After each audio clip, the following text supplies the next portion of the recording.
नमस्कार, बहुत स्वागत है आपका डिबेट लाइव बड़ी बहस मध्य प्रदेश में। मैं हूं आपके साथ अमित शर्मा। मध्य प्रदेश विधानसभा का मॉनसून सत्र 2025 यानी लोकतंत्र का एक और जीवंत अध्याय 28 जुलाई से शुरू हुए इस सत्र में 10 बैठकें, 3377 सवाल और कई अहम विधेयक चर्चा में रहे। लेकिन यह सत्र सिर्फ आंकड़ों तक सीमित नहीं रहा। ये तीखी बहसों, प्रतीकात्मक विरोधों और जनता की आवाज को सदन तक पहुंचाने का मंच अपनी सार्थकता सिद्ध करता दिखाई दिया। यह सत्र केवल कानून पास करने तक भी सीमित नहीं रहा। इसमें जनता से जुड़े मुद्दों पर गंभीर बहस, नियमबद्ध विरोध और सकारात्मक जवाबदेही भी देखने को मिली। देखिए ये रिपोर्ट।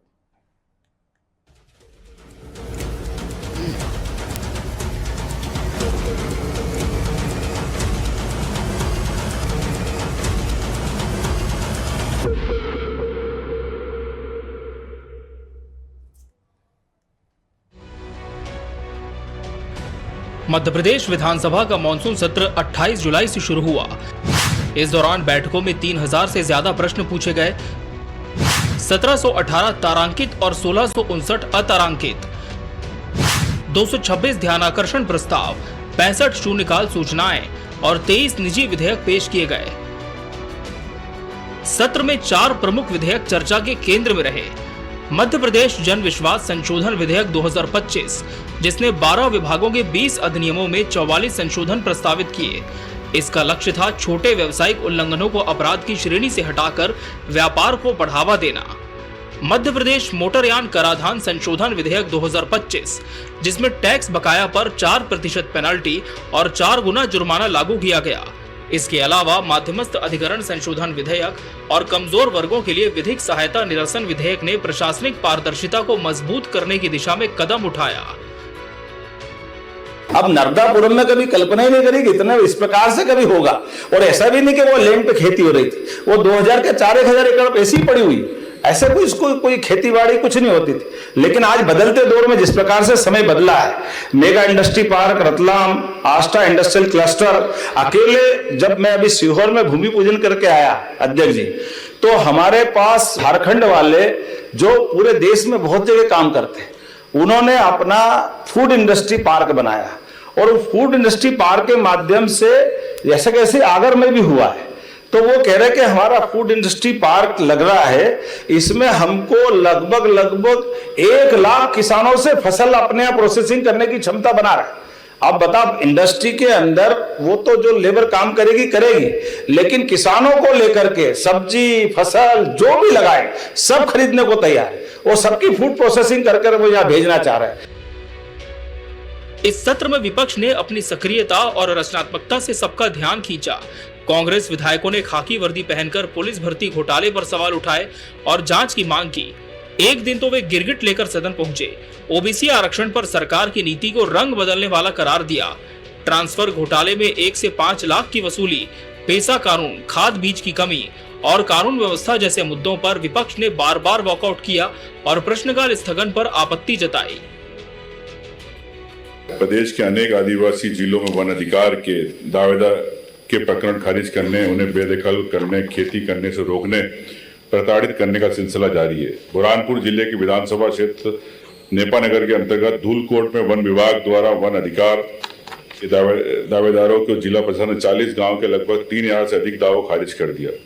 आदिवासियों को खेती करने से रोका जा रहा, इन्हें ट्रैक्टर, बैल, कृषि यंत्र छीने जा रहे, जबकि वे पीढ़ियों से काबिज हैं। इन प्रकरणों का निराकरण अनुसूचित जनजाति तथा वन परंपरा रहने वाले वनवासियों वन अधिकार की मान्यता अधिनियम 2006 के नियम 2007 के अंतर्गत नहीं किया जा रहा। ग्राम सभाओं का अनुमोदन नहीं लिया जा रहा।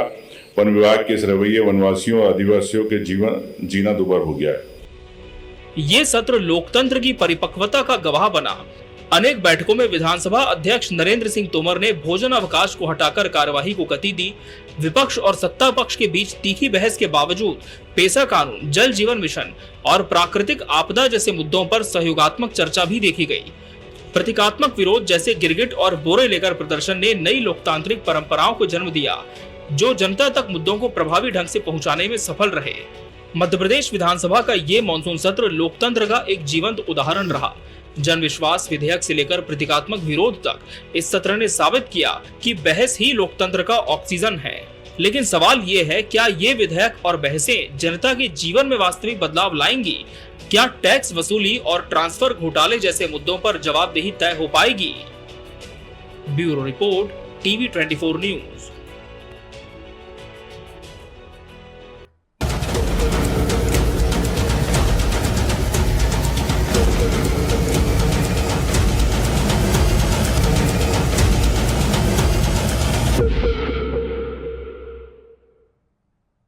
जन विश्वास का सत्र, इसी विषय पर आज हमारी चर्चा, और इसके लिए हमारे साथ खास मेहमानों का पैनल भी जुड़ चुका है।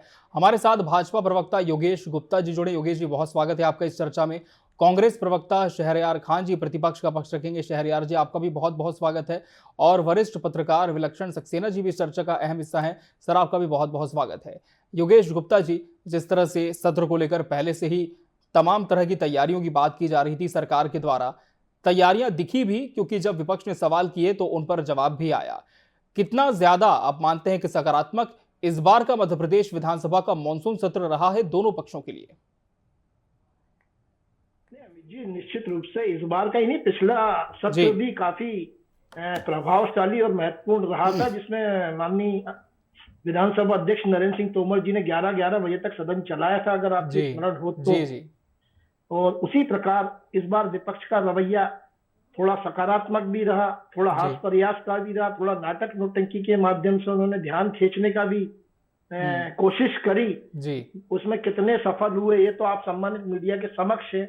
लेकिन मैं ये मानता हूं कि चर्चा से भागने की बजाय इस बार उन्होंने चर्चा में भाग लिया, और जिस प्रकार डॉक्टर मोहन यादव की सरकार ने सत्र के पहले विधायकों और मंत्रियों की बैठक आहूत करके ये दिशा निर्देश दिए थे कि जितने भी विपक्ष के विधायक सवाल पूछे, उन सवालों का गंभीरता से अध्ययन करके और उनका जवाब तैयार करके और उनका जवाब आपको सदन के अंदर दे रहे हैं। और उसी तारतम्य में सभी विभागों के न केवल मंत्री बल्कि अधिकारियों ने उच्च स्तरीय प्रश्नावली तैयार कर उनके उत्तर तैयार किए और उनको सदन के माध्यम से आप सम्मानित मीडिया और मध्य प्रदेश की जनता के समक्ष रखा भी। कई महत्वपूर्ण विधेयक भी इसमें पास हुए, जैसा कि आपकी रिपोर्टिंग में बताया गया। तो जनता से जुड़े हुए हितों को लेकर जो मंशा थी डॉक्टर मोहन यादव की सरकार की कि इस मानसून सत्र में कुछ ऐसे महत्वपूर्ण बिल हैं जिससे मध्य प्रदेश में हमारे जनजाति वर्ग, आदिवासी वर्ग, अन्नदाता और अन्य वर्गों को लाभ हो सकता है। तो उसी के मद्देनजर विपक्ष से अपील भी की गई थी सरकार के द्वारा कि आप सकारात्मक चर्चा करने आइए। माननीय विधानसभा अध्यक्ष ने भी कहा था कि आपको पूरा अवसर दिया जाएगा, आपकी प्रश्नावली तैयार हो चुकी है, आप सदन में आए और चर्चा जी। तो उसी के तारतम्य में विपक्ष ने भी सकारात्मक पक्ष रखा और चर्चा में हिस्सा लिया जी। और जो महत्वपूर्ण सवाल थे उनके जवाब मध्य प्रदेश की सरकार ने दिए। मैं आशा करता हूं कि विपक्ष भी उन जवाबों से संतुष्ट हुआ है। बिल्कुल, जवाब ले लेते हैं। शहरयार खान जी, हमने देखा कि पहले दिन से लेकर के आखिरी दिन तक अलग अलग तरीके से प्रतीकात्मक तौर पर प्रदर्शन करते हुए विपक्ष के विधायक नजर आए विधानसभा सदन के बाहर। कभी गिरगिट लेकर पहुंचे, कभी ड्रग्स का प्रतीकात्मक पाउडर आपने लहराया, कभी पुलिस की वर्दी में यह दिखाने की कोशिश की कि कानून व्यवस्था पूरी तरह से ध्वस्त है।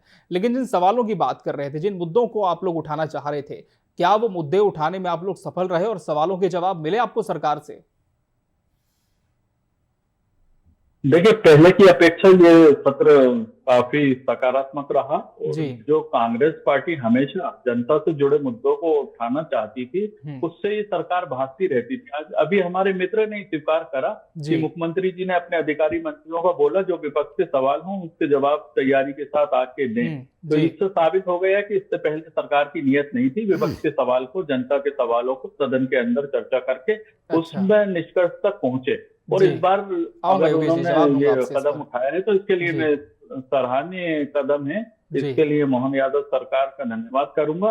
निश्चित ही आफ्टर ऑल इसके बाद मध्य प्रदेश का इससे जुड़ा जो भविष्य है, मध्य प्रदेश की जो समस्याएं हैं, मध्य प्रदेश के जो हमारे किसानों की, महिलाओं की, आम जनता के जो हितों की चर्चा होती ना चाहिए, वो लगभग मैं देख रहा हूँ 1.5 साल में पहली बार इसमें सदन में सकारात्मक कार्य हुआ और उसमें लगभग 3300 प्रश्नों के उत्तर मिले और हर तरह का सदन में आपको विपक्ष और सत्ता पक्ष दोनों का खास प्रयास भी दिखा। जैसे कि पहले की परिपाटी थी, ये लगभग पिछले 7-8 साल से शिवराज सरकार के टाइम से खत्म सी हो गई थी, और ये 2 दिन 3 दिन के बाद सदन को बिगर पहले के नियमित समय से पहले खत्म करके और भाग जाने की इनकी आदत बन गई। जी। अब देखेंगे कि जो ये सकारात्मक कार्य हुआ है, इससे निश्चित ही मध्य प्रदेश की जो जनता है उससे जुड़े मुद्दे के जो जी। जवाब मिले हैं उससे फायदा होगा। जो अधूरे रहेगा है, निश्चित ही हमारी कोशिश रहेगी आगामी सत्रों में, आगामी हमारी जो तैयारी है उसको हम और मजबूती के साथ आके सरकार को विवश करें कि वो सत्ता के अहम से अब सत्ता के नशे से बाहर आकर जनता से जुड़े जन मुद्दों पे बहस करे, उस पे अपना जो उनकी घोषणाएं हैं उन घोषणाओं को इम्प्लीमेंट करें और जनता की जो समस्याएं हैं उसका निराकरण करें। आज हम बात करें राखी पे, हमारे मुख्यमंत्री के आप ही के चैनल पर एड चल रहा था कुछ देर पहले कि बहनों को 250 रुपए राखी के वो पहले वो दे रहे हैं 1500 रुपए। तो ये तो शिवराज सरकार ने 2023 में बोला था कि पिंक कलर के होर्डिंग लगवाए थे पूरे प्रदेश में, करोड़ों रुपए के तो होर्डिंग इस बात के लिए लग गए थे कि हम 3000 रुपए देंगे। अब 1.5 साल बाद भी अगर वो 1500 की जगह 1200 1250 रुपए दे रहे हैं तो ये इसी तरह की तो ये ठगियां करते हैं चुनाव के टाइम पे। मध्य प्रदेश की जनता को गुमराह करके किसानों को आय दुगनी करने का शिवराज सिंह चौहान लगभग 2013 से लगातार बोलते आए हैं और अब 25 में हम हैं, लेकिन किसानों की आय दुगनी नहीं। महिला अत्याचार पे मध्य प्रदेश पूरे देश में कलंकित हो रहा है, उसके बाद इनको कोई फिक्र नहीं है। लव जिहाद का जो इन्होंने बड़े जोर शोर से पूर्व गृह मंत्री जो थे नरोत्तम मिश्रा, उन्होंने जो कानून लाए थे उसका नाम जो दिया है धर्म स्वतंत्रता कानून, उसके अंतर्गत आज जो सदन में एक बीजेपी के विधायक के जवाब में जो मुख्यमंत्री ने बताया, जबकि गृह मंत्रालय उनके अधीन है, कि 283 मामलों में ये सरकार ने पिछले 5.5 साल में केस रजिस्टर्ड करे, उसमें से मात्र 86 में अनुसंधान पूरा हुआ और 6 लोग को उसमें सजा मिली, एक परिवार के बीच में समझौता हुआ। इस पर तो सवाल भी हुए हैं शहरयार जी सदन के अंदर में, लेकिन जो जवाब दिया गया है, क्या सवाल ये है मेरा कि जो जवाब सरकार ने दिया आपके तमाम इन आरोपों पर, सवालों पर, उससे क्या विपक्ष संतुष्ट है शहरयार जी? फिर से रिपीट करिए आपका सवाल।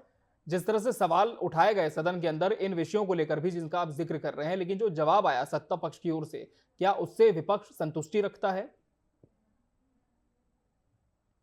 देखिए, हम लोग विपक्ष की आवाज है, निश्चित ही पहले के मुकाबले इस बार सदन में जो सरकार ने थोड़ा सा गंभीर अपना चरित्र दिखाया है वो स्वागत योग्य है। और हम लोग वो विपक्ष हैं जो जनता के हित के मुद्दों की लड़ाई लड़ते थे। कोई भाजपा से हमारी जाति दुश्मनी नहीं है, हम दोनों पार्टी हैं राजनीति में, एक पक्ष में है एक विपक्ष में। तो विपक्ष का जो धर्म है हम उसका निर्वहन करते थे, लेकिन बदकिस्मती से पिछले 7-8 साल से ये सरकार उन मुद्दों से समय से पहले मुंह चुरा के भाग जाने का इनका चरित्र बन गया था। इस बार 1.5 साल बाद इस सरकार में ये चीज पहल हुई है, तो निश्चित ही स्वागत किया जाना चाहिए। आपका रुख करूंगा, मैं फिर आपके पास आऊंगा शहरयार जी, और भी आपसे चर्चा करेंगे इस पर। फिलहाल विलक्षण सक्सेना जी का रुख कर लेते हैं, वरिष्ठ पत्रकार जो कि इस पैनल में मौजूद हैं। विलक्षण जी, हर बार ये बात उठती थी कि सत्र की जो समय सीमा है वो कम होती जा रही है। इस बार तो विपक्ष भी स्वीकार रहा है कि चर्चा के लिए पर्याप्त समय मिला, सरकार भी पूरी तैयारी से थी, निर्देश भी दिए गए थे सत्ता पक्ष के विधायकों को कि आप विपक्ष के हर सवाल का जवाब तैयार रखें। लेकिन जिन मुद्दों को उठाना था सदन के भीतर, जिन पर चर्चा होनी थी, क्या मानते हैं कि वाकई बहुत ज्यादा सकारात्मक इस बार का हमारा मॉनसून सत्र रहा, या फिर कुछ अहम विषय हम छोड़ भी दिए हैं? अमित जी, अगर देखा जाए तो आज के जमाने में संविधान के बाद से अभी तक का ये जो पूरा का पूरा परिवेश हमारा देखते आए हैं हम, इस सब में एक सबसे बड़ी चीज जो सदन की रहती है, जो सिग्निफिकेंस जिसको हम कहते हैं, वो ये है कि कहीं पर भी अगर पूरे मध्य प्रदेश भर की जमीन कहीं पर भी अगर सरकार अकाउंटेबिलिटी ना रखे तो सदन में उसको अकाउंटेबिलिटी यानी जवाबदेही रखनी पड़ी। और विपक्ष की जो एक नवाचार इस बार कई सत्रों से हम देखते आ रहे हैं कि नवाचार प्रोटेस्ट में, जो कि हमारे पोप एलन ने पे पॉइंट आउट किया है, हर तरीके का नवाचार लेके आ रहे हैं ताकि जितना भी सरकार पे दबाव बनाया जाए जवाब देने के लिए, ये दिखता रहे। ये इस बात को दर्शाता है कि चौतरफा तरफ से विमर्श और विचार और डिस्कशन के लिए सदन खुला है, और इसके लिए बहुत बहुत बधाई भी सदन को मिलनी चाहिए, क्योंकि दोनों पक्षों की तरफ से हंगामे भी बराबर हुए, दोनों पक्षों की तरफ से आश्वासन भी बराबर हुए।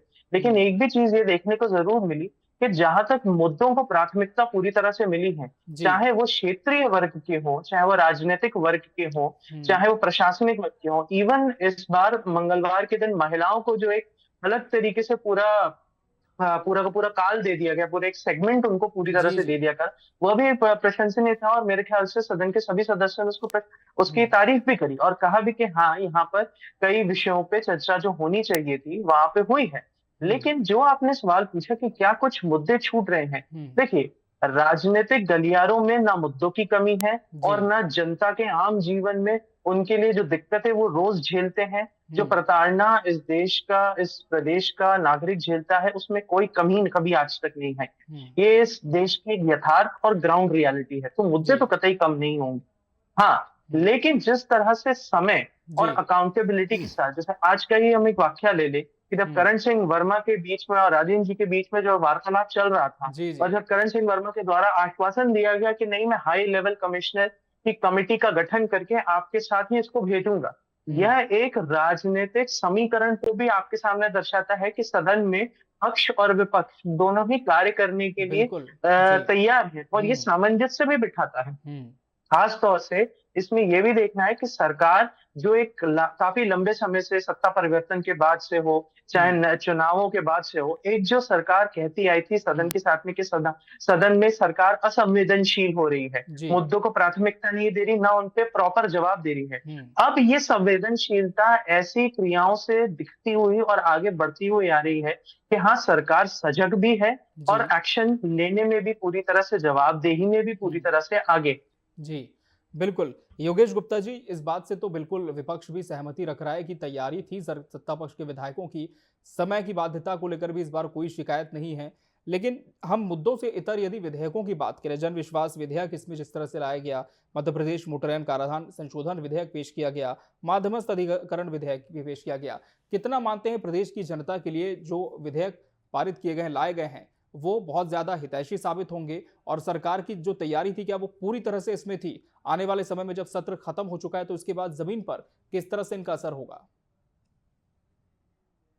देखिए, निश्चित रूप से जो सदन के अंदर निर्णय लिए जाते हैं और उसमें पक्ष विपक्ष दोनों शामिल रहते हैं, तो उनका मूर्त रूप धरातल पर आना सुनिश्चित होता है, एक बात। दूसरी बात, जब से यशस्वी नेता हमारे नरेंद्र सिंह तोमर जी विधानसभा अध्यक्ष बने, काफी अनुभवी नेता है, साथ में डॉक्टर मोहन यादव, इन दोनों की जोड़ी ने जो विधानसभा के पिछले सत्र और इस सत्र को चलाने में एक महत्वपूर्ण भूमिका निभाई है, वो साथ में विपक्ष को उसमें शामिल किया है सदन आहूत करने से पहले की बैठक में। तो ये एक बधाई के पात्र हैं ये लोग, और उसमें विपक्ष के नेता के तौर पर उमंग सिंघार की भी भूमिका सराहनीय रही है। लेकिन जिस प्रकार अभी मेरे मित्र शहरयार जी ने भी स्वीकार किया कि विपक्ष सरकार द्वारा दिए गए जवाबों से संतुष्ट है, तो हृदय से आभार है उनका भी, विपक्ष का भी। लेकिन इसके पहले भी मध्य प्रदेश की सरकार कभी भी सदन से लापरवाह नहीं रही है, चाहे वो शिवराज जी की सरकार हो। वो अलग बात है कि कमलनाथ जी स्वयं नेता प्रतिपक्ष के रूप में उन्होंने वो दायित्वों का निर्वहन नहीं किया, वो उत्तरदायित्व नहीं निभाए, ना उन्होंने इंटरेस्ट लिया। उनका रिकॉर्ड बोलता है विधानसभा के अंदर कितनी उपस्थिति उनकी रही। तो जब सदन में नेता प्रतिपक्ष उपस्थित नहीं होगा तो सदन 2 या 3-4 दिन चलेगा, जैसा कि आरोप लगाया। इसी प्रकार इन्होंने लाडली बहना को लेकर कुछ बात कही, तो जिस दिन से 2023 का भारतीय जनता पार्टी का चुनावी घोषणा पत्र आया था, उसमें शिवराज जी ने स्पष्ट रूप से उल्लेख किया था कि 1000 रुपए से शुरू होगी, फिर 1250, 1550, फिर 1750 और 2250, 2500, 3000 तक हम लेके जाएंगे। अभी हमने 18 महीने में उसको 1500 तक लाने की कवायद कंफर्म कर दी है। दिवाली से वो 1500 रुपए मिलेंगे, 250 रुपए ये वाले तो रक्षाबंधन के हैं। तो हम अपने वादों के अनुरूप, जनता की जन अपेक्षाओं के अनुरूप काम कर रहे हैं, निरंतर करते रहेंगे। जैसा कि जन विश्वास कानून के अंतर्गत आज कुछ 2-4 मैं उल्लेख कर देता हूं, जैसे कृषि उपज मंडी अधिनियम 1972 का था, उसमें संशोधन किया गया, तो ये हमारे अन्नदाता के हित में फैसला है।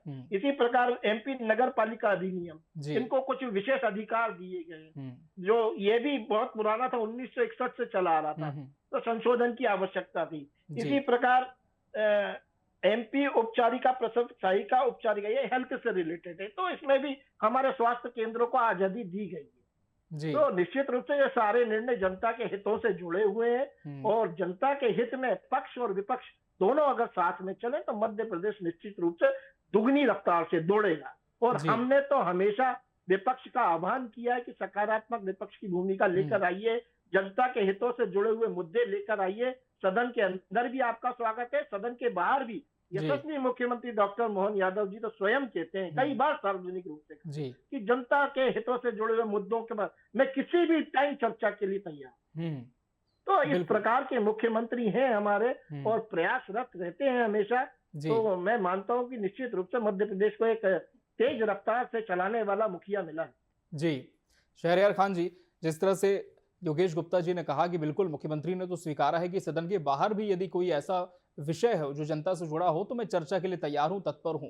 विधेयकों पर हमने बात की, मुद्दों पर हमने बात की, लेकिन जो और भी विषय कांग्रेस सदन में रखना चाहती थी, क्या उन्हें लेकर अब आगे भी कांग्रेस अपनी रणनीति बना रही है कि सदन में कुछ विषय रह गए, आगे आपकी सड़क पर भी इस पर लड़ाई दिखेगी, या कोई विषय जो मुख्यमंत्री के सामने रखेगी कांग्रेस पार्टी? बिल्कुल, देखिए अमित जी, कांग्रेस पार्टी अपने विपक्ष की दायित्व को, अपने धर्म को निभाने के लिए तत्पर रहती है और हम लोग जनता के बीच जनता की लड़ाई को लेके जाते हैं। इस सदन में किसानों के मुद्दे पे अभी आपने देखा, खरीफ की फसल के लिए किसान खाद के लिए कितना परेशान हो रहे हैं कि उनको 1800 रुपए की ब्लैक में बोरियां लेने को है। और इस महीने का हम देखेंगे, जो मेरे पास डाटा है, मध्य प्रदेश सरकार से केंद्र को जो डिमांड जाती है वो डिमांड के साथ पैसा नहीं गया है। तो केंद्र ने अभी तक मध्य प्रदेश के लिए वो उसके हिस्से की खाद को भेजने का कोई उसके सवाल ही नहीं उठता। जब मध्य प्रदेश का पैसा नहीं पहुंचेगा वहां केंद्र के पास, तो वो खाद किस भी हक पे देगी? ये बातें तो किसानों की बहुत बड़ी बड़ी करते हैं और घड़ियाली अश्रु बहाते हैं, लेकिन हकीकत इसके उल्टे होती है। ये सब तैयारी इनको जून से पहले कर लेना चाहिए थी। ये तो हर साल की निरंतर होने वाली प्रक्रिया है, इसमें नया तो कुछ नहीं है कि नई किसान बुआई करेंगे और खाद की उनकी समस्याओं का उनको सामना करना पड़ेगा। ये लगातार पिछले 21 साल से हर साल यही होना रहता है। किसान लंबी लंबी खाद के लिए लाइनों में लगे रहते हैं और फिर जब नहीं मिलता तो मजबूरन वो मार्केट रेट पे ब्लैक में 1800 रुपए की बोरियां खरीदने को मजबूर होते हैं। तो उनकी फिर जो मुनाफे का हिस्सा है वो तो ये बुआई के पैसों में ही चला जाता है। तो ये सरकार कैसे आय दुगनी करने की बात करती है? इनकी झूठी और छोटी घोषणाएं होती हैं, लेकिन हकीकत उसके उलट होती है। बात हम करें जो कांग्रेस पार्टी सदन में उठाना चाह रही थी, उस पर भी जबलपुर का कल मामला हमारे लखन घनघोरिया जी लाए, उस पर जवाब नहीं मिला, तो मजबूरी में हमको अपनी आवाज वेल के बाहर आके उठाना पड़ी। तो ऐसे कई ज्वलंत मुद्दे हैं जिससे सरकार बचती रही, लेकिन फिर भी हम तो ये कहेंगे कि पहले के मुकाबले कुछ तो इस सदन में काम हुआ और हम आगे ये ऊपर वाले से, भगवान से उम्मीद करेंगे कि इस सरकार को सद्बुद्धि दे। मध्य प्रदेश की जनता ने लगभग 21 साल से उनको ये मध्य प्रदेश की बागडोर संभालने का मौका दे रखा है। इसमें वो ईमानदारी से उनके पक्ष की लड़ाई लड़े, उनके हित में काम करें और भ्रष्टाचार से मध्य प्रदेश को निजात दिलाएं, महिलाओं की सुरक्षा का दायित्व निभाएं। सिर्फ राखी पे 250 रुपए देके इतनी फ्री नहीं हो जाती। देश में कलंकित हो रहा है मध्य प्रदेश। ठीक है। और ये सरकार कांग्रेस अभी विषयों को लेकर काफी ज्यादा आक्रामक नजर आ रही है, लेकिन सदन के बाद किस तरह की जिम्मेदारी दोनों पक्षों की आप देखते हैं? ये जब आप पूछते हैं तो मैं एक और असमंजस में जरूर फंसता हूँ, और वो ये है सदन के जो पुराने सत्र और अभी के सत्र की जो कार्रवाई है, क्या ये जो आज हम विमर्श कर रहे हैं, क्या ये सिर्फ एक राजनीतिक संतुष्टिकरण है कि जनता के तक पहुंचने वाला संतुष्टिकरण की कार्रवाई सदन में हो रही है? ये पूछना बहुत जरूरी है, क्योंकि अगर आप देखें सदन की एक खास पहचान जो अभी कुछ सत्रों से निकल के आ रही है, वो ये है कि राजनीतिक सामंजस्य तो काफी बैठ रहा है। चर्चाएं, मुद्दे उठाने, विरोध दर्ज करने और विरोध पे जितना प्रतीकात्मक एक्शन या संतुष्टिकरण एक्शन को पाने के लिए जो कार्रवाई की जा रही है, क्या वहीं तक ही सीमित रह पा रही है?